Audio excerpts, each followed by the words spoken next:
Bueno, muy buenas tardes, muchas gracias por venir en un día tan particular, con tanto frío, Uruguay y todo. Muchas gracias Alejandro por venir, la verdad que es un placer. Y bueno, vamos a hablar un poco de los peronismos y quería comenzar preguntándote cuántos peronismos tenemos al día de hoy, ¿no? Tu libro hablaba de 4 peronismos, ¿cuántos tendríamos al día de hoy? ¿Cuál sería la cronología de esos peronismos, no? Eh, yo diría que la cronología sirve para ver cuándo se inicia cada peronismo, lo que no supone que los otros automáticamente desaparecen. Es cierto que el primer peronismo, el que va del 45 al 55, prácticamente ya no tiene supervivientes biológicos, salvo Cafiero, que es un hombre de ese periodo. El resto se los ha tragado la biología y la historia.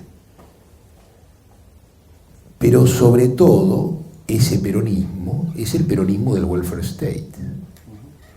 Es decir, es el momento que en la Argentina se constituyen, en la Argentina y en el mundo, a partir de finalizada la Segunda Guerra Mundial y a partir de planteado el conflicto entre la Unión Soviética y los Estados Unidos como conflicto central, se plantea en consecuencia que la idea liberal tradicional del derecho de tener derecho es una idea un poco pobre y que para enfrentar a los soviéticos es preciso construir lo que se denominaron derechos de segundo grado: el derecho a la educación, el derecho a la salud, el derecho a la recreación y el esparcimiento, el derecho a la vivienda.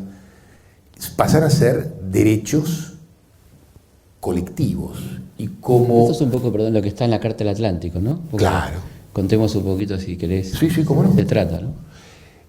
Conviene, efectivamente, lo que Felipe acaba de apuntar es decisivo, porque los instrumentos de la Carta del Atlántico Norte, de la OTAN, son, primero, el Banco Mundial; segundo, el Fondo Monetario Internacional; tercero y fundamental, el patrón oro; y cuarto, un conjunto de instrumentos políticos que acompañan esta estructura político-militar financiera. ¿Qué quiere decir? Se plantea que ya no va a haber más, como hubo hasta 1945, zona del marco, zona de la libra, zona del dólar, sino que hay un mercado mundial unificado que tendencialmente terminará siendo igual al planeta Tierra, cosa que en ese momento de ningún modo era. ¿Sí? Estamos hablando de un mercado mundial muchísimo más pequeño. Conviene recordar simplemente que Asia y África eran periferia colonial de este mercado mundial, y como parte de este acuerdo se plantea el proceso de descolonización y de incorporación directa al mercado de las excolonias. Esto construye una de las mentiras habituales del mapa, que es creer que si hay un mapa, una ciudad que es capital, un nombre y un título que dice república de alguna cosa, estamos en presencia de un Estado nacional. No, estamos en presencia de una organización política que tiene que ver si es o no un Estado nacional, y para eso hay que hurgar al interior de eso. Voy a dar un ejemplo para que se entienda rápidamente. Si uno mira a Irak desde ese punto de vista, uno ve chiitas, sunitas y kurdos.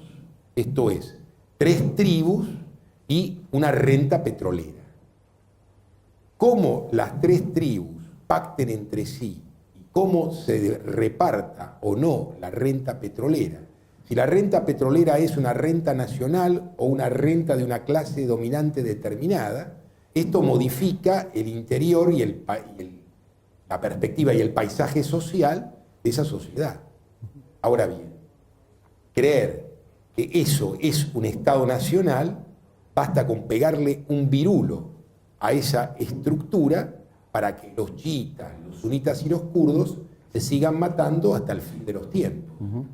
Y así podemos repasar lo que pasó en el Congo y podemos continuar para que quede en claro que no alcanza con una determinación abstracta y jurídica para que un conjunto de organizaciones sociales se transforme en un Estado-nación. Esto, desde ese punto de vista, ese programa fracasó. Desde el punto de vista de la inclusión en el mercado mundial, fue un éxito absolutamente rotundo, a tal punto fue rotundo que en un momento determinado la Unión Soviética no pudo resistir la presión norteamericana y tuvo que rendirse incondicionalmente. ¿Por qué? Por una razón muy sencilla, porque una guerra no la ganan los valientes, una guerra la gana aquel que está en condiciones de producir más que lo que el otro está en condiciones de destruir. Lo repito, una guerra la gana aquel que está en condiciones de producir más que lo que el otro está en condiciones de destruir. Mientras yo puedo reponer lo que el otro destruye, no gana. En el momento en que yo no puedo reponer, llámese parque o llámese combatientes. Claro. Cualquiera de las dos cosas es el talón de Aquiles de una guerra. Cuando uno entiende por qué Estados Unidos gana la guerra, lo entiende básicamente de dos puntos de vista simétricos. Cuando Albert Speer, el ministro de Armamentos alemán, cuando entra Estados Unidos en guerra, a partir de la invasión japonesa a Pearl Harbor, Speer le dice a Hitler, hemos perdido la guerra. Y Hitler lo mira atónito, estamos hablando de 1941, ¿cómo hemos perdido la guerra? Sí, dice Speer, porque si en todos los enfrentamientos de los aviones norteamericanos y alemanes, los pilotos alemanes derribaran a todos los aviones norteamericanos y aún así ganamos, porque ellos pueden producir más aviones que los que nosotros podemos derribar. Claro. Esta es la ecuación matemática, económica, política y militar de cualquier guerra moderna. Entonces, cuando la Unión Soviética no está en condiciones de producir suficiente excedente para sostener a su población civil y al mismo tiempo inaugurar el enfrentamiento de la guerra con las galaxias, cuando Ronald Reagan los pone de rodillas porque no pueden hacer lo que los Estados Unidos sí pueden hacer, se terminó el poderío militar soviético. Esta es toda la ecuación. ¿Y de qué depende eso? De la productividad social del trabajo. De cuánto rinde una hora de un obrero norteamericano y de cuánto rinde, en ese momento, una hora de un obrero soviético, con instrumentos más o menos similares. Esta es toda la discusión. Entonces, lo que nosotros vemos es que el primer peronismo es el peronismo en el momento de la expansión de los derechos populares en el mercado mundial. Es el momento de la derrota del fascismo, es el momento en que en general los valores democráticos alcanzan su máximo esplendor. Y es el momento de los nuevos proyectos políticos y de las nuevas posibilidades, porque efectivamente un conjunto de alianzas y posibilidades se abrían paso y se abrieron paso al mismo tiempo que las limitaciones de muchos de los dirigentes en estos casos nos hicieron ver que muchas de las cosas que se podían hacer no se hicieron simplemente por los conceptos y telarañas que estos hombres y mujeres tenían en la cabeza. Y yendo al plano interno, digamos, veníamos de una época muy particular que era la década infame, ¿no? Donde había una deuda social importante, una deuda económica importante que los partidos no estaban en condiciones de resolver probablemente, y que tampoco formaba parte de la agenda, ¿no? Demasiado. El tema social aparece, por ejemplo, en la literatura militar, ¿no? No aparece tanto en la literatura política, como está que yo algo en el informe Palacios de los años 30, digamos. Claro. Tenemos mucha literatura de médicos militares que hablan de la desnutrición, etcétera, pero faltan los partidos de izquierda, por ejemplo, esta preocupación por la Argentina profunda, de alguna manera, ¿no? Bueno, de nuevo acá viene una cuestión clave. Si vos mirás cuáles son las fechas de los primeros ensayos políticos, vas a ver que el primero de todos es de comienzos de 1930 y los hermanos, ¿cómo se llaman?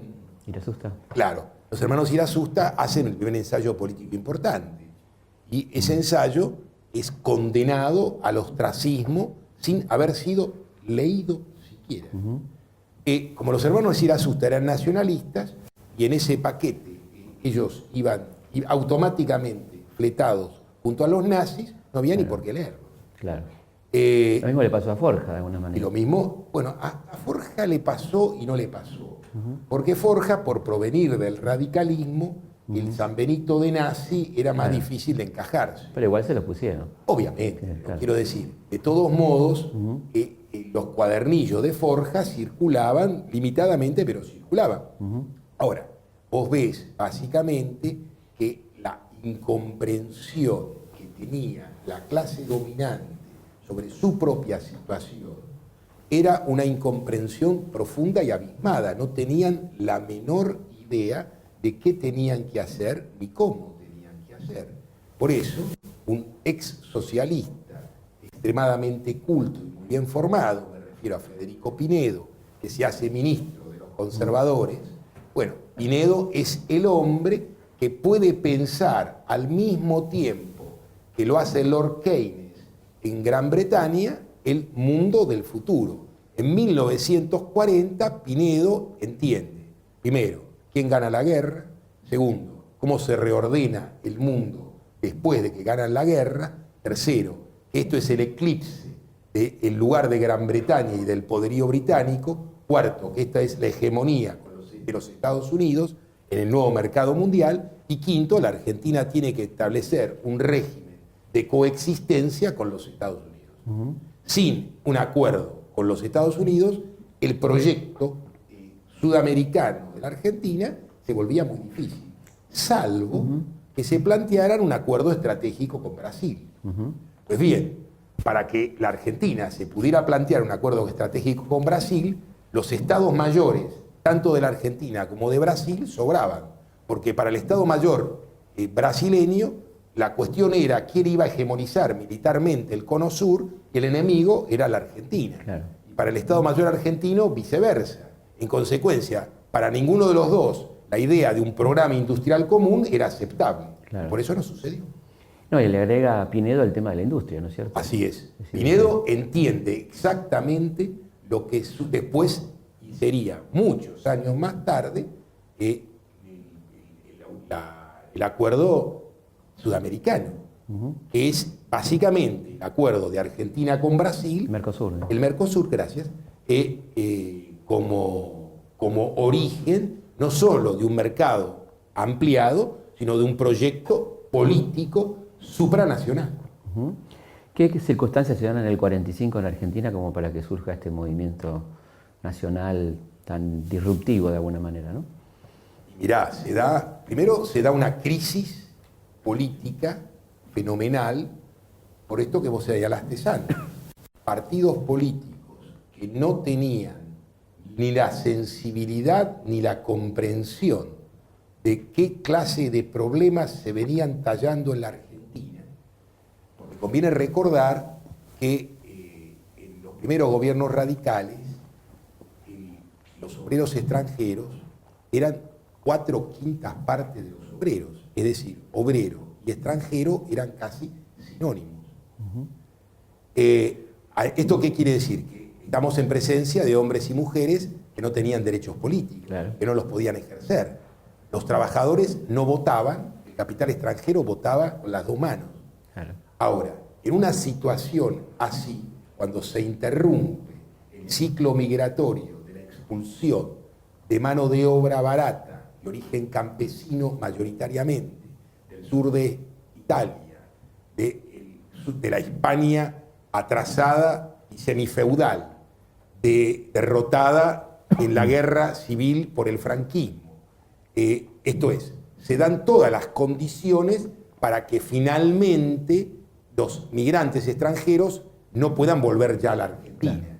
Pero conviene recordar que un trabajador italiano ganaba en 1915 4 veces lo que ganaba en su país de origen, claro, teniendo en cuenta como añadido que los alimentos en su país de origen eran mucho más caros y aquí eran muchísimo más baratos y de una calidad imposible de comparar. Muchos se preguntan por qué las cocinas de los países de origen de nuestros migrantes casi no existen en la tradición argentina. Y el motivo es muy sencillo, porque ellos venían de comidas de pobres. Y frente a la comida de pobre, comer carne era un lujo de ricos, que solamente un trabajador en Italia se podía dar el lujo de comer 2 veces por mes carne. Acá podía comer carne todos los días, que le iba a importar la salsa tal o la salsa cual. ¿Se entiende? Eso era el recordatorio de lo cagado de hambre que estaba. Claro. Mientras que esto era el recordatorio de sus condiciones, de sus nuevas condiciones de existencia. Claro. Entonces vos estás viendo al mismo tiempo 2 cosas. Primero, una modificación en la cabeza de estos muchachos. Segundo, un mantenerse aparte y afuera.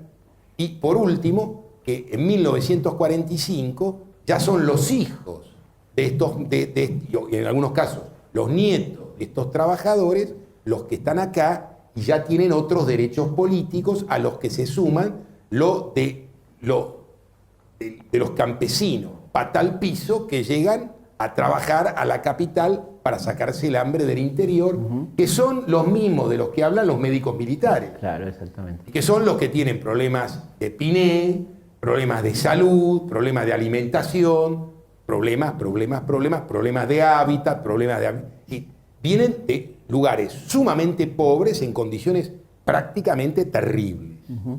El estatuto del peón, el hecho de que el primer movimiento popular que incluye a los trabajadores en la Argentina, no solo los incluye, sino que es su primera expresión política, bueno, tenga como referencia semejante profundidad social, modifica el panorama definitivamente. ¿Cómo no iban a estar enojadas las capas medias si dejaban de tener sirvientas de 4 pesos? Claro. Entonces, las sirvientas de 4 pesos se hacían fabriqueras y, por supuesto, las cosas no eran para ellos del mejor modo.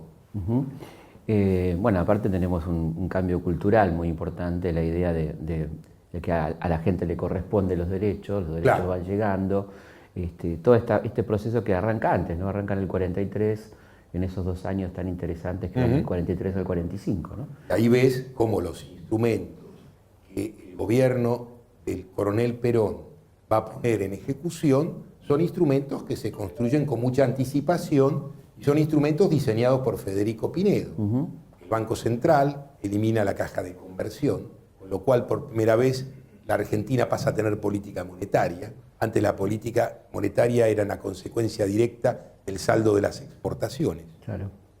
Es lo que intenta restablecer Cavallo con la convertibilidad. Es decir, un sistema por el cual el Banco Central está pintado, porque no tiene ninguna política para ejecutar. Simplemente es una especie de caja de zapatos donde entra un dólar y sale un peso. Claro. Sale un dólar y hay que sacar un peso de circulación y buenas noches. Claro, el manejo del crédito también, ¿no? El manejo del crédito y del descuento bancario, que es otro instrumento importante. La creación del sistema de intervenciones que fija los pisos de la política de precios. Me estoy refiriendo a la política de precios sostén para los productos agrarios y en general para todos los productos agrarios, me refiero tanto a los cárneos como a los otros. El hecho de que el Estado es el garante que en última instancia se ocupa en facilitar y posibilitar la rentabilidad de una actividad. Piensen ustedes que la Segunda Guerra Mundial cierra los mercados y en consecuencia el comprador tradicional de la Argentina, que era Gran Bretaña, que pasa a estar prácticamente en una situación de asedio insostenible, bueno, no está en condiciones ni de reponer el equipo que hacía posible el funcionamiento de la economía argentina, el equipo industrial, que es básicamente inglés, y tampoco está en condiciones de pagar las toneladas de granos y carnes que la Argentina envía y son las que hacen la posibilidad de la alimentación británica en condiciones de asedio. Ahora, esta situación internacional única le permite a la Argentina construir un superávit que equivale a toda su deuda acumulada en toda su historia y le permite que, si esa hubiera sido la decisión, de que el primer plan quinquenal que el gobierno de Perón se levanta tenía más del 90% de su financiamiento cash. Esto es, era un plan que tenía la plata asegurada en el banco. Y además éramos acreedores de las principales potencias en aquel momento. Éramos acreedores de Gran Bretaña, efectivamente, y aparte, acá viene la otra cosa, como se restablecía el patrón oro, ya no es que nos debían libras congeladas, claro. Era posible transformar esas libras en dólares y comprar cualquier cosa en el mercado norteamericano.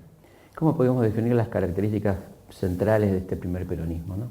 El primer peronismo es un peronismo, es el welfare state, pues el Estado benefactor. El Estado benefactor, tal cual. Al mismo tiempo, tiene una idea sumamente clásica para ese periodo, muy influida por la lógica, por un lado, por la lógica soviética del plan quinquenal. ¿No? La economía autosuficiente. Claro. Así es. Una economía autosuficiente, básicamente capaz de producir la mayor parte de sus insumos, lo cual, por cierto, no era así. Pero al mismo tiempo hay un análisis político, que es un análisis muy de esa época, que no era solo del coronel Perón, sino que Sartre no pensaba distinto para el mismo periodo, y es que se venía una tercera guerra mundial. Claro. Y como se venía una tercera guerra mundial y la Argentina iba a seguir vendiendo alimentos, la Argentina no tenía para qué pelearse con nadie, iba a resolver su crecimiento industrial casi automáticamente. La guerra de Corea pareció anticipar esta posibilidad, pero quedó claro después que eso no era una tercera guerra mundial, sino eso era un enfrentamiento restringido que tenía un límite preciso.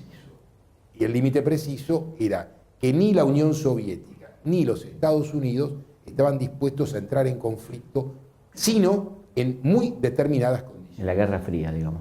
Y dan arranque a lo que conocemos después como la Guerra Fría. Claro. Bueno, y hablábamos de las características, ¿no?, que tiene este modelo. Claro, este modelo tiene el problema de la necesidad de una idea militar de la independencia económica. Esto es, somos independientes económicamente si estamos en condiciones de fabricar el armamento que Brasil no está en condiciones de fabricar. En consecuencia, esto hace que el horizonte sea un horizonte sumamente estrecho y sea un horizonte donde se plantean muy pocas cuestiones, digamos, a tal punto que el peronismo no logra ni siquiera levantar la siderurgia, que es una cosa que va a terminar haciendo finalmente el gobierno de Frondizi. Claro. Ahora, al mismo tiempo se produce un conjunto de desarrollos de pymes y de industria de mediano porte con una calidad como no se vio prácticamente nunca. Pensemos lo siguiente. En 1950, el Producto Bruto Industrial de la Argentina era exactamente igual al de Brasil. Hoy, el Producto Bruto Industrial de la Argentina es la cuarta parte del Producto Industrial de Brasil. Claro, sí, bueno, ahí tenemos y también ahí aparece la decisión de los Estados Unidos de bancar al modelo brasileño, ¿no? Es decir, aparece Brasil como el país más confiable, digamos, ¿no? Bueno, ahí viene el tema de la posguerra, ¿no es cierto? Claro, primero, Brasil tiene una política absolutamente distinta a la Argentina respecto a la Segunda Guerra Mundial. Claro. Brasil habilísimamente, sin mayor costo, porque la presencia militar brasileña en Europa fue, digamos, un ejercicio verbal, pero este ejercicio verbal le permite a Brasil situarse respecto de Estados Unidos en otros términos que no son los que se sitúa el gobierno argentino. Claro. Y el gobierno argentino después se ve obligado a recular en chancletas. Esta campaña del gobierno norteamericano contra el argentino, ¿qué objetivos perseguía? Pues una campaña realmente muy fuerte y perdurable, porque no termina con Braden esta campaña. No, claro. A ver, siempre conviene entender que los Estados Unidos son una estructura compleja y por lo tanto que no hay una sola posición. Es cierto que Braden expresaba claramente a los sectores más retrógrados de la política norteamericana. Pensemos simplemente que Braden estaba asociado personal y directamente a la minería, no a cualquier minería, sino a la minería del cobre. En Chile. Claro, que no es Anaconda, ¿no? La Anaconda. Anaconda. Que no es exactamente de los sectores más avanzados. El petróleo y estos son los peores bichos de la tierra. Ahora, este es el primer asunto. El segundo asunto es que Braden encabeza un enfrentamiento político, pero Braden es derrotado políticamente, y esto no es que es un chiste en Estados Unidos. Esto en Estados Unidos es un problema y un conflicto. Y ahí se plantea qué van a hacer los Estados Unidos después. Con Eisenhower y en la victoria, por primera vez, una victoria republicana, después de 27 años de gobierno demócrata ininterrumpido, se plantean otros términos, y ahí hay todo un intento de acercamiento entre la Argentina, entre el propio Perón y Eisenhower, que manda a la Argentina a Milton Eisenhower, que es su hermano, en una misión particular, y intentan allí acomodar un poco mejor las tabas, porque conviene entender que ya las condiciones no eran de hegemonía inglesa, porque bajo las condiciones de la hegemonía inglesa, el ejército argentino era un ejército de profesionales antinorteamericanos. Claro. ¿Por qué? Porque eran pro-británicos. Entonces, como la Argentina y los Estados Unidos producían cosas parecidas, la Argentina exportaba granos y carne, los Estados Unidos, aparte de sus exportaciones industriales y financieras, también tenía exportaciones de granos y carnes, se veían como países competidores y no como economías complementarias, que eran los términos que le gustaban usar a los jeques de la década del 30. Claro. Complementaria a las pelotas. Granja pero taller, ¿no? Digamos. Sí, claro. Entonces el asunto era muy sencillo. Acá íbamos a usar todos productos ingleses, íbamos a exportar todo lo demás. Era una lógica binaria muy sencilla. De nuevo, mientras los precios internacionales de los commodities eran buenos, esto es, antes de la crisis del 30, este mecanismo funcionó.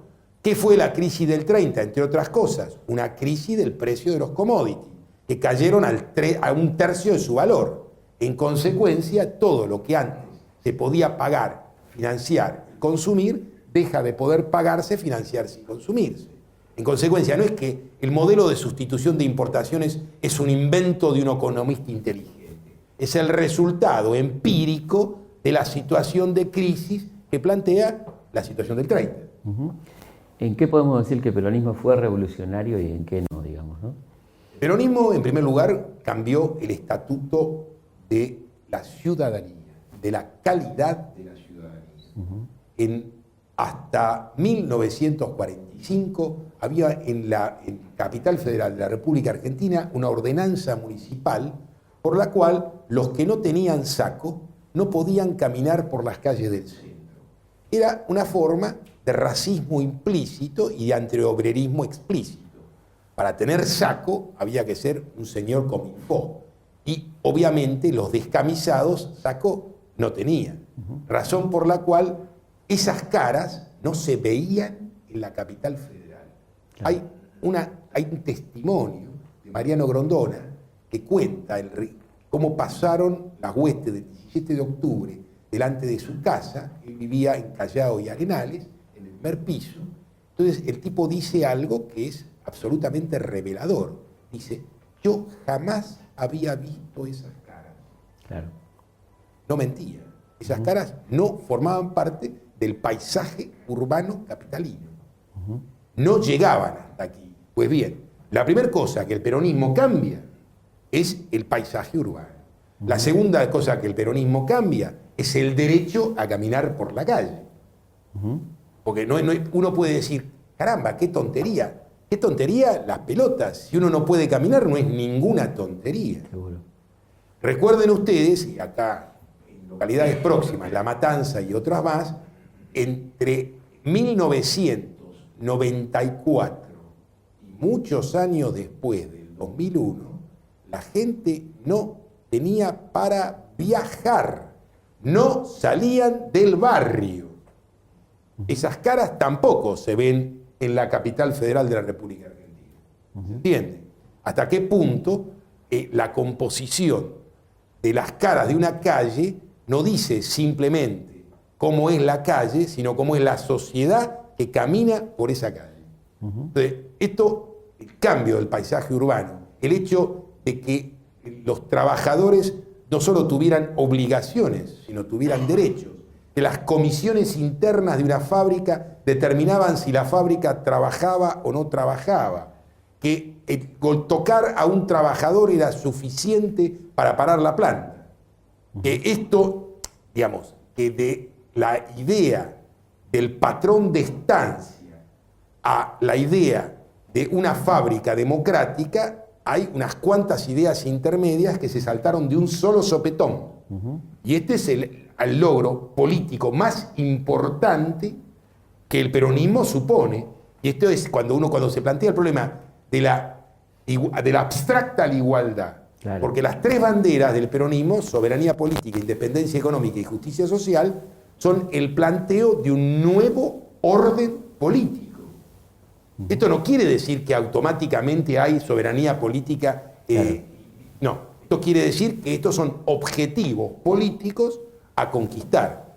Ahora bien, este planteo, esta idea, no tenía antecedentes no solo en la Argentina, para toda Sudamérica. Claro.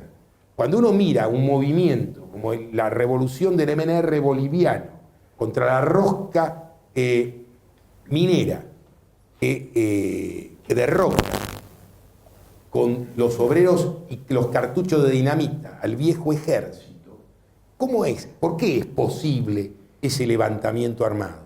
Porque el gobierno del general Perón bancaba la MNR, claro. Y el jefe del MNR, Paz Estenssoro, estaba sentado en Buenos Aires. Entonces, no es simplemente una cuestión de proclama, era una referencia general para toda Sudamérica. Y una cosa interesante es la construcción de ciudadanía, ¿no? Sí, claro. Cosa que desde el mundo académico general se le niega al peronismo, ¿no? No construyó ciudadanía, se nos dicen dos cosas que quiero invitarte a reflexionar sobre el tema, ¿no? Una es el fenómeno peronista. Se sigue diciendo en papeles académicos el fenómeno peronista, ¿no? Sí. ¿Cómo podemos decir en 2014 que es un fenómeno o algo que es constitutivo ya de la historia argentina, ¿no? A ver. Cuando uno tiene, vos imaginate un juego donde todas las fichas están repartidas, ¿sí? Y Perón tenía un chiste sobre esto, y yo tardé 25 años en entender el chiste. Algunos no lo entendieron todavía, de modo que yo no soy de los más lentos de todos. Le preguntan, Perón está en España, y le preguntan cómo se dividen las fuerzas políticas en la Argentina. Entonces dice, 25% son conservadores, 25% son liberales, 25% son socialistas y 25% son comunistas. Y peronistas en general. Ah, no, peronistas son todos. ¿Cómo se entendía eso? Claro. Como el peronismo es una bolsa de gatos, y en una bolsa de gatos puede haber de todo, el peronismo tiene de todo. ¿Qué estaba diciendo Perón? El impacto del peronismo era de una magnitud tal que los conservadores, los liberales, los socialistas y los comunistas habían sido transformados políticamente por esta situación. Claro. El peronismo construye un antes y un después. Por eso, la derrota del peronismo es básicamente una necesidad para modificar el curso posterior de la historia argentina. Esa derrota es necesaria por un elemento que creo que es revolucionario, ¿no? Que es la modificación por primera vez en la historia argentina del patrón de distribución, es decir, por primera vez los trabajadores logran el famoso empate, ¿no? Ese 49% que luego llega a más del 50%. Ya, pero vos fíjate algo, en general todos aceptan esto como una especie de discusión cristiana. No es justo que sea así. Y en realidad esto no es ninguna discusión cristiana, es básicamente entender cuál es el eje del proceso económico. Me voy a ocupar un segundo de los Estados Unidos y de la crisis norteamericana y se va a entender a colación las dos cosas. La crisis norteamericana se produce en el momento en que la demanda solvente de los sectores populares de los Estados Unidos no está en condiciones de seguir pagando aquello que estaba consumiendo habitualmente. Para que se entienda, un asalariado en los Estados Unidos paga la 4x4, paga el auto, paga el televisor, paga las pizzas, paga todo lo que tiene porque lo debe todo con su ingreso. Su ingreso le permite pagar todo esto. En el momento en que su ingreso empieza a reducirse y empieza a no poder pagar alguno de estos elementos, léase la casa, que se compraban a 25 años y a una tasa de interés del 4 al 6% anual sobre saldos, esto quería decir que en la estructura productiva norteamericana estaba constituida de un modo tal que la demanda solvente popular era el secreto de su funcionamiento. Cuando uno dice welfare state, lo que está diciendo es exactamente eso, que los sectores populares tienen una demanda solvente capaz de sostener el crecimiento de ese proceso económico. En el momento en que eso no es así, esa estructura no tiene ninguna posibilidad y por lo tanto tiene que vender afuera lo que no puede vender adentro. Simplemente porque adentro no hay quien pueda pagar, porque al capital no le interesa cuánta gente necesita zapatos, sino cuánta gente puede pagar zapatos. Entonces, lo que nosotros tenemos que entender es que las condiciones de ciudadanía son diferentes y tienen otro rango, porque el modelo que se plantea como modelo productivo exige esas condiciones de ciudadanía. Basta cambiar el modelo productivo para que esa ciudadanía sobre y se recorte. Claro. Bueno, un clásico de la literatura sobre el peronismo es esta idea de Perón y Evita como Evita corrida a la izquierda de Perón, como Evita, inclusive usando un término muy gracioso, ¿no? Plebeya, desde el poder. ¿Cómo lo ves vos, esta ecuación tan particular, esta sociedad política tan particular entre Perón y Evita, ¿no? Perón decía, y de nuevo es conveniente por lo menos pensar, cuando Perón dice algo por lo menos es casi obligatorio pensarlo. ¿No? Esto no quiere decir que uno esté de acuerdo, claro, pero lo que no se puede evitar es pensarlo. Perón dice que Evita es su creación. Entonces uno, en principio, parece una fórmula casi groseramente machista, creación, que es un pedacito de arcilla, el que. Pero cuando uno se detiene a mirar ya más, con más detalle, uno ve tres cosas.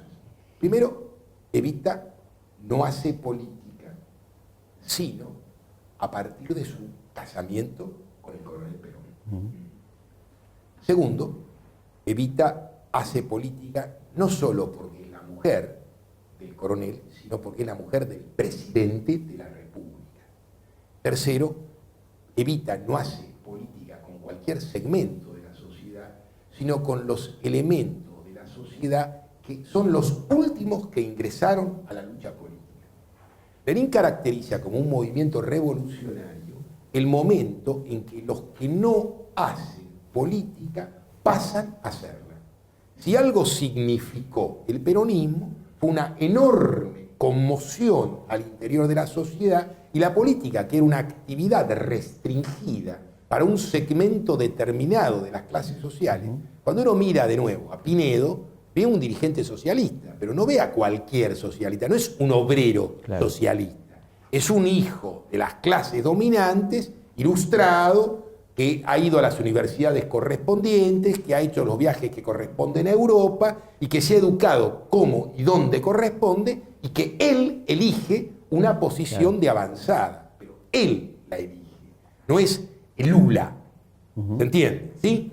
No es un dirigente sindical que a partir de que surge de la propia clase y y en la actividad de la clase pasa a ser otra cosa. No, estamos hablando de la producción de dirigentes políticos tenía una homogeneidad social casi absoluta. Claro. Entonces, este es un dato no pequeño y Evita no formaba parte de los segmentos que hacían política. Evita formaba parte de los segmentos que soportaban la política. Entonces, Evita es la hija indocumentada del matrimonio de segunda instancia de un padre que tiene casa chica y casa grande. Y ella es la que no es reconocida de la casa chica.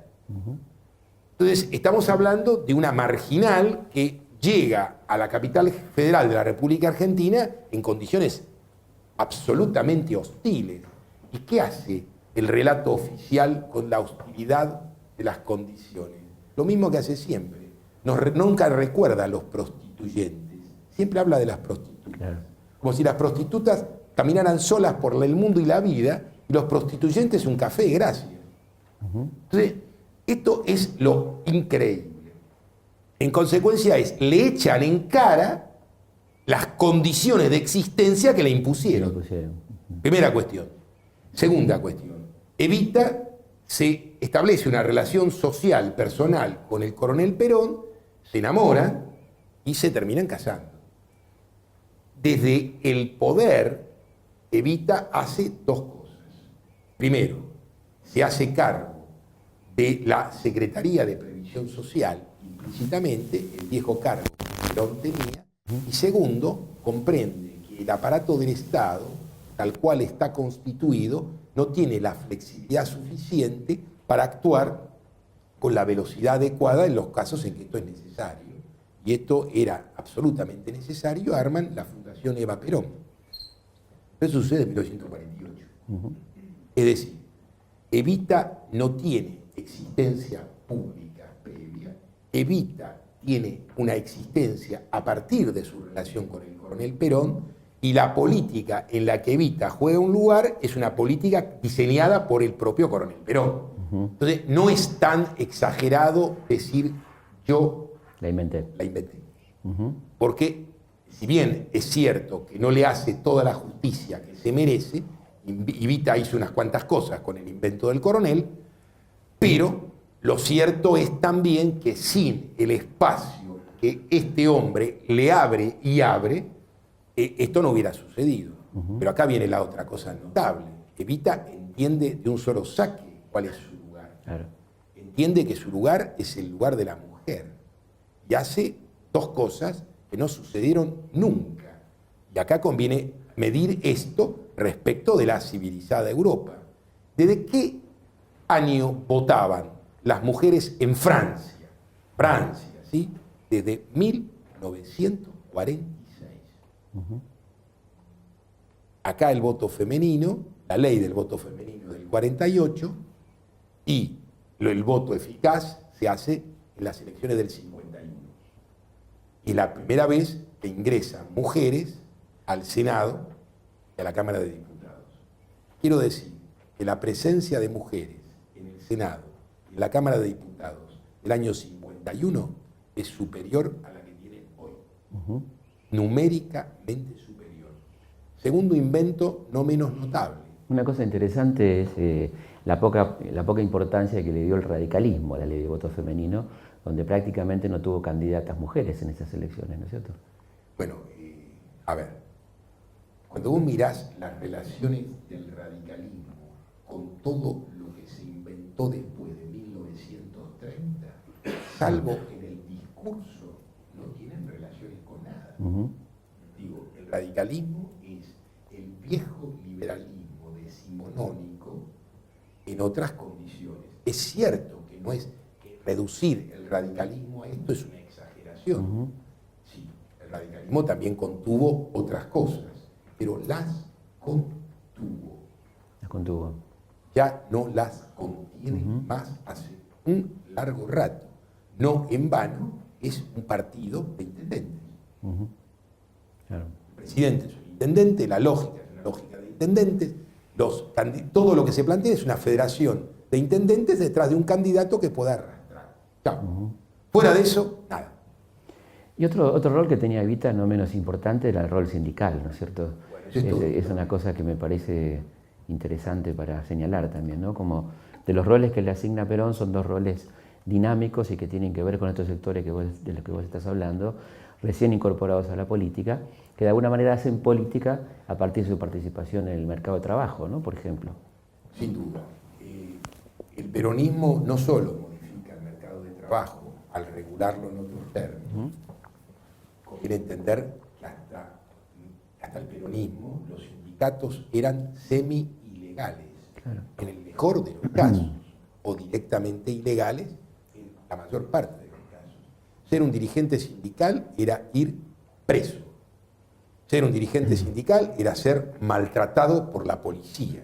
Ser un dirigente sindical era ser un tipo sospechoso, y conviene recordar que existía la 4144, esto es la ley de residencia, por la cual un dirigente sindical, ley es una forma de hablar, porque la ejecutaba directamente la policía, sin intervención de juez alguno, bastaba que la policía determinara que alguien no era una buena persona para que lo pusieran de patitas en la calle, y si se le ocurría volver ilegalmente, lo podían fusilar.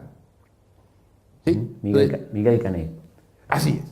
El compañerito Miguel Cané, que tiene un texto magnífico que se llama Juvenilla, hizo la segunda parte de Juvenilla acá.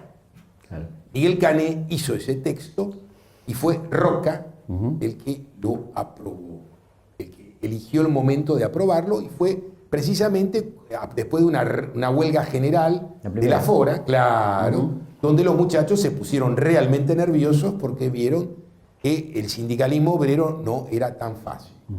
Una cosa interesante ya desde el folclore es esta idea de la mucama, la mucama peligrosa, ¿no? Sí, que claro, aparece con el peronismo, que creo que está muy presente en la literatura, en el imaginario, pero ¿cuánto implicaba eso, ¿no? Que la patrona le tuviera miedo a la mucama, que era evidentemente un cambio muy fuerte, ¿no?, en la sociedad argentina. Sí, fíjate que el planteo era que ya no podés confiar ni en la mucama. Esto porque son realmente muy tontos. A ver, cuando uno mira un country, si uno lo mira no con la carga con que sus integrantes lo miran, sino lo mira como quien mira desde un avión. Entonces, ¿qué es lo que uno ve? Ve un rectángulo ubicado entre un cierto número de torretas con armbres de armas largas que viven enfrente de una villa miseria grande. Cuando uno mira quiénes son los que portan las armas largas, son tipos que viven en la villa. Cuando uno mira quiénes son las mujeres que hacen los servicios en el country, también viven en la villa. Cuando uno mira quiénes son los operarios del country, también viven en la villa. Entonces uno dice, estos muchachos no se dan cuenta que viven en un campo de concentración. Y creen que porque tienen agua caliente y los saludan desde las torretas, están en el mejor de los mundos. Basta que cambie un pelito la relación de fuerzas entre el afuera y el adentro para que ellos estén todos juntos en el horno. Sin embargo, esta percepción no solo no la tienen, sino que viven como si no pasara absolutamente nada. En cambio, cuando la mucama los miraba, estaban preocupados por qué les podían contar la mucama de sus conversaciones con sus amigos. Eran obviamente goriladas incendiarias. Esto no hay ninguna duda. Sábato, cuando no era tan trivial todavía, escribió un texto en 1956 sobre cuando él ve llorar a una mucama en Salta. Se conmociona porque se da cuenta que lo que para unos es un terrible festejo, la caída del gobierno de Perón, para otros es una tragedia. ¿Por qué se produce la caída? ¿Cuáles son los elementos concomitantes que llevan a la caída de Perón? Es muy buena esa. ¿Cuáles son? Hay un conjunto de situaciones. La primera cuestión es que Las nacionalizaciones que el peronismo promovió con la expectativa de una tercera guerra, al no cumplirse la tercera guerra, no dispone de los fondos requeridos para el famoso take-up económico. Y a esto se el pase a la industria pesada. Salto de la inversión que posibilitaba la industria pesada. Al no poder hacer esto, empieza a sentir el sogazo de la inelasticidad de la balanza comercial. Se empieza a dar cuenta que depende cada vez más de productos que son más baratos y tiene además la horrible suerte de que en el 51 y en el 52 serán dos sequías descomunales. Dios durante 2 años no fue argentino y esto fue terrible. Si a esto se le suma el hecho que el gobierno necesitaba ampliar su renta por esta disminución, pero al mismo tiempo había hecho una política verbalmente nacionalista sobre el problema petrolero, donde una de las reformas de la Constitución del 49 era su famoso artículo 40, por la cual la renta del suelo estaba controlada directamente por el Estado Nacional, y esto no podía modificarse sino por un cambio de ley que afectara esta cuestión. Entonces Perón intenta, cuando el momento en que el crecimiento industrial tiene además un problema que es el sostenimiento de la matriz energética que lo hace posible. La idea de que un crecimiento industrial puede hacerse sin energía es una idea chiflada. Y la energía tiene que venir de algún lado. En ese momento, la base de la energía era la energía petrolera. La Argentina necesitaba ampliar su producción de petróleo y, por ejemplo, la posibilidad del gobierno argentino de comprar trépanos para YPF y aumentar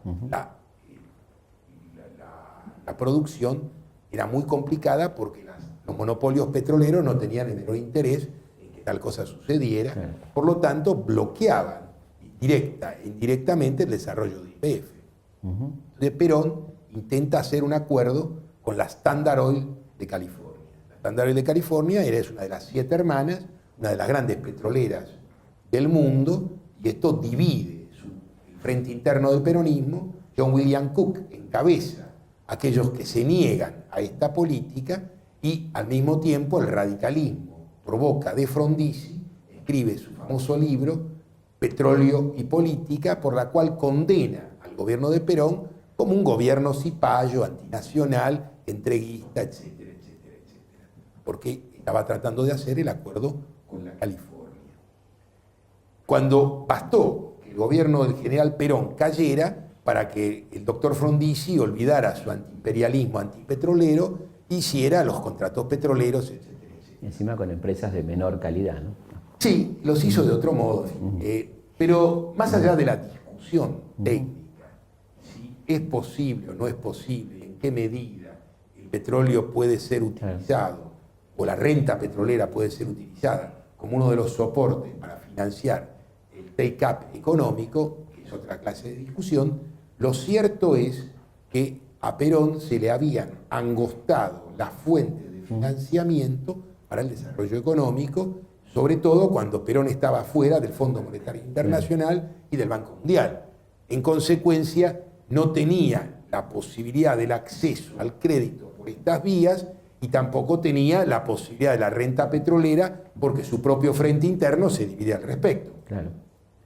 En estas condiciones y en el momento en que el sistema de partidos políticos llega a la conclusión de que no tiene ninguna posibilidad electoral de vencer al peronismo, porque conviene entender que en el 50, que Perón solamente podía ser presidente hasta el 57,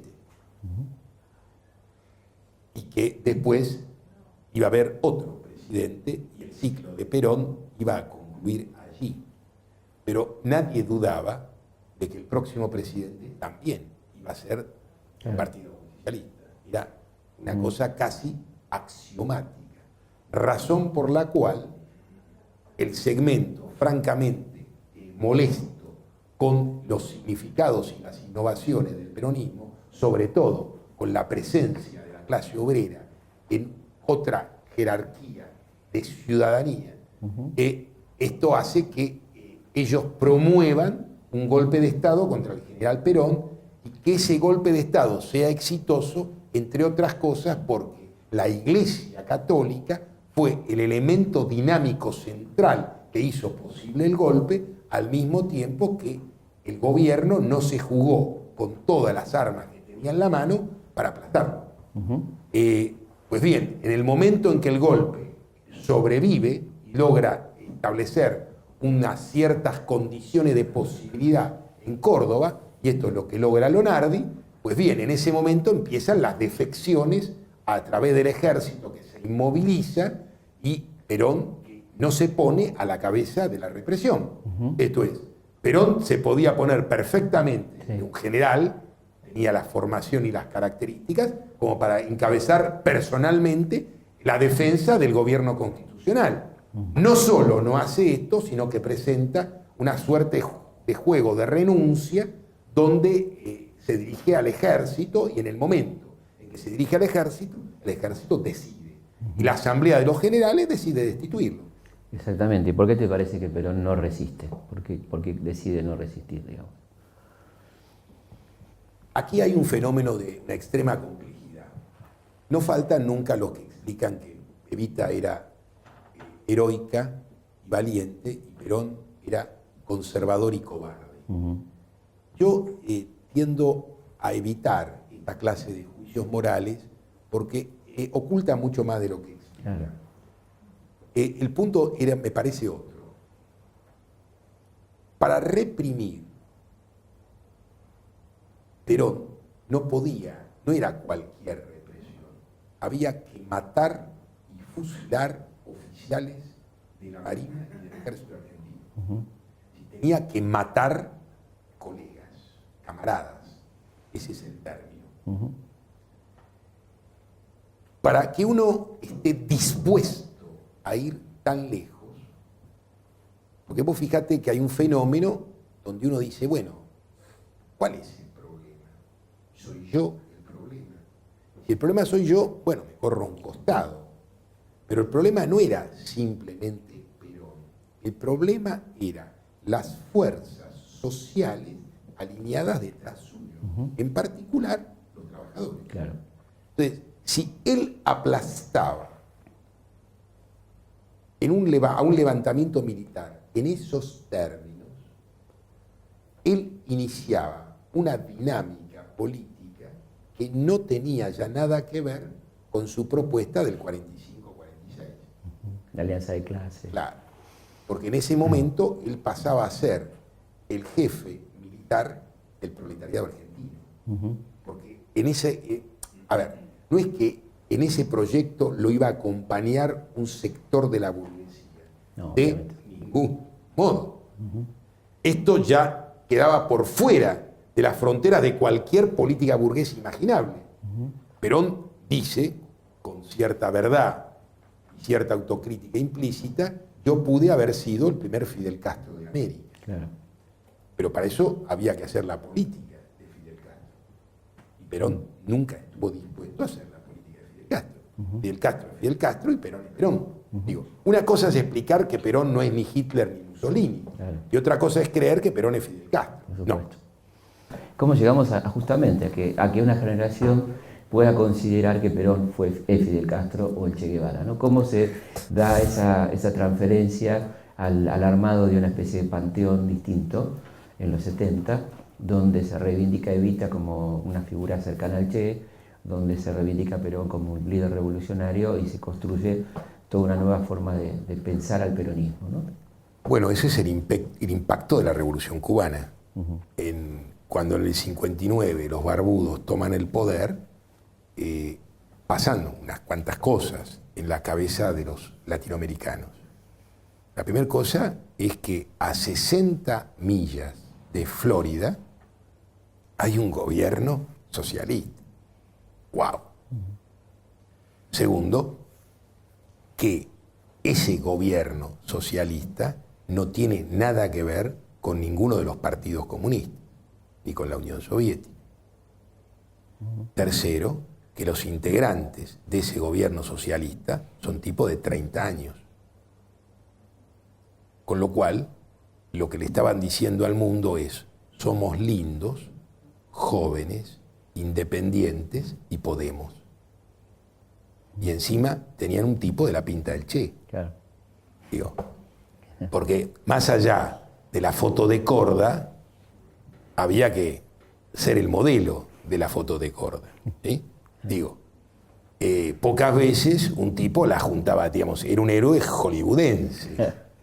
No es que, porque uno puede admirarlo a Lenin, pero no, es muy difícil hablar del sex appeal de Lenin, ¿sí?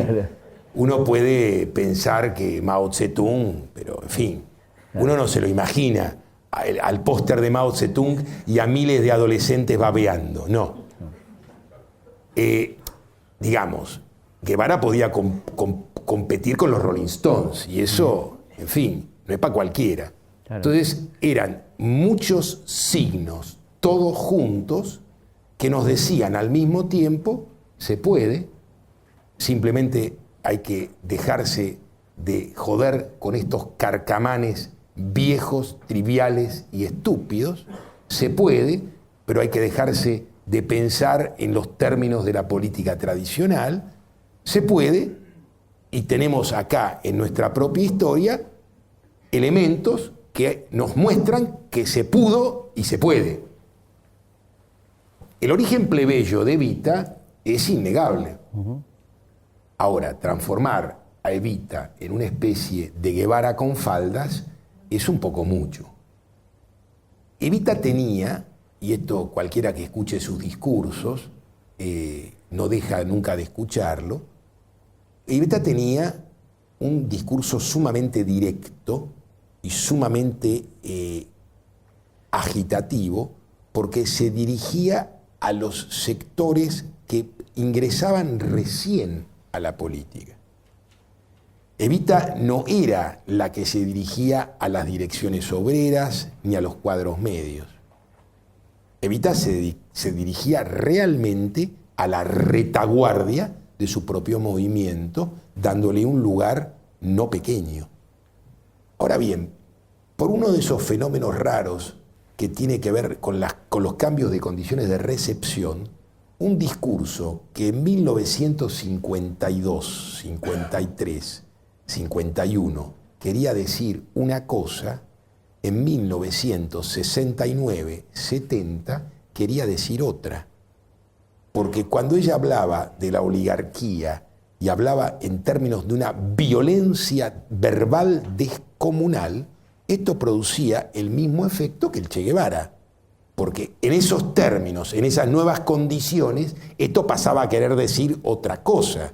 Si a esto se le suma que Perón cambia una de las tres banderas y de independencia económica, soberanía política y justicia social, pasa a ser independencia económica, soberanía política y socialismo nacional, pues bien, y por si alguna cosa faltara, el Che Guevara muere en Bolivia en 1967. Perón produce una carta famosa sobre esto y dice: ha caído tal vez el mejor de todos nosotros. ¿El Che Guevara era de todos nosotros? Caramba, yo recién me había noticiado. Pero se entiende, el tipo que está en el ala izquierda de la última revolución plebeya triunfante es uno de nosotros. Esto y legitimar todo lo que vino después en el impacto que la guerrilla produjo en la sociedad argentina, en las condiciones posteriores al cordobazo, bueno, esto te permite decir que de yo pude haber sido el primer Fidel Castro de América, se lee yo puedo ser Fidel Castro en la Argentina. Y esto fue lo que leyó un segmento dinámico que ingresa a la política en esas condiciones y que funda el tercer peronismo. Porque el tercer peronismo no nace en cualquier circunstancia. El segundo peronismo es el de la resistencia. Nosotros estamos viendo en este momento la crisis agónica de los dirigentes del segundo peronismo, ¿qué es la situación de un hombre como el dirigente de los camioneros? Que es un dirigente sindical, sin ninguna clase de duda, pero que ha perdido la brújula política en cualquier dirección. Ya no estoy hablando de la comprensión estratégica, estoy hablando de la comprensión electoral. Si alguien le va a dar una patada en la cabeza al día siguiente de ganar las elecciones, si las gana, ese es Sergio Massa. De eso no hay que tener la más mínima duda. Ahora, cuando uno mira a hombres o dirigentes de la Unión Ferroviaria que eran parte del ala izquierda de la CGT de los argentinos, a tener que una situación como la de Mariano Ferreira, uno comprende que para que se produzca semejante vuelta de campana, la descomposición es brutal. Esos tipos ya no tienen nada que ver con lo que alguna vez fueron, y se lo ve simplemente con los datos censales de estos muchachos. Cuando uno mira la casa donde vivía Bandor, la oficina de Bandor, y mira la casa de cualquiera de uno de estos muchachos, no lo puede creer. Bandor tenía una oficina que eran 2 piezas en Caseros y La Rioja. Las mesas de esas oficinas eran mesa de bar. Todo lo que tenía la oficina eran 3 líneas de teléfono. Eso era todo. Ese era el despacho del hombre más importante del sindicalismo argentino de ese momento. Cuando uno mira la oficina de uno de estos pibes, se cae de culo. Porque la oficina del presidente de la Coca-Cola, que como ustedes saben no es exactamente un pordiosero, no tiene nada que envidiarle. Entonces uno ve butacones que valen 15 sueldos mínimos de cualquiera de los obreros que trabajan en el sindicato que ellos representan. El butacón donde pone el traste. No hablar de lo demás. Viven todos en Puerto Madero. Entonces uno dice, caramba, ¿dónde vivía Lorenzo Miguel? Que no era un jefe de la fracción bolchevique. Lorenzo Miguel no se mudó jamás del mismo departamento, de la misma casa de toda su vida. La plata era en función de la política, no en función de tener negocios personales. Bandor jugaba a los caballos y Perón le tiraba la bola porque iba a jugar a los caballos. En fin, por esos azares de la vida yo tuve la posibilidad de ver a Bandor apostando en los caballos. Equivalía a lo que hoy llamaríamos 300 pesos, ¿se entiende? Un tipo, en fin, más allá, esto es opinable, ¿sí? ¿En qué gasta 300 pesos cada uno? Pero que un tipo que es el secretario general de la Unión Obrera Metalúrgica, que era la estructura clave de los trabajadores argentinos de ese momento, juegue 300 pesos, no, se entiende lo que estoy diciendo. Pero de todas maneras, Jorge Antonio hacía algún chiste sobre esto, y una vez lo hizo delante de Perón y de Bandor. El chiste era que, fíjese, nosotros que no jugamos, no bebemos y no fumamos, nos caímos, y ellos que fuman, beben y lo demás, siguen ahí.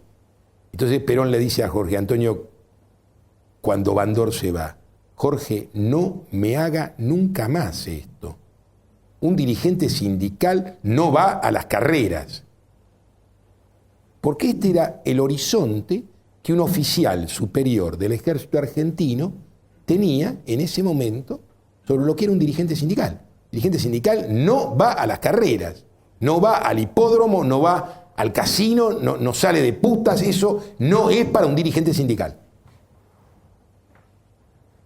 Y esta historia, uno puede opinar sobre ello lo que le guste, eso es otra cosa, pero esto eran valores compartidos de la sociedad argentina. Cuando un dirigente sindical, yo me acuerdo, había un dirigente que tenía una pinacoteca, un dirigente sindical es una cosa, digamos, por lo menos curiosa, ¿no? Entonces lo miraban como si fuera un perfecto marciano, una pinacoteca. ¡Wow! Claro. Bueno, muchísimas gracias, Alejandro, y nos volvemos a ver el mes que viene. Muchas gracias.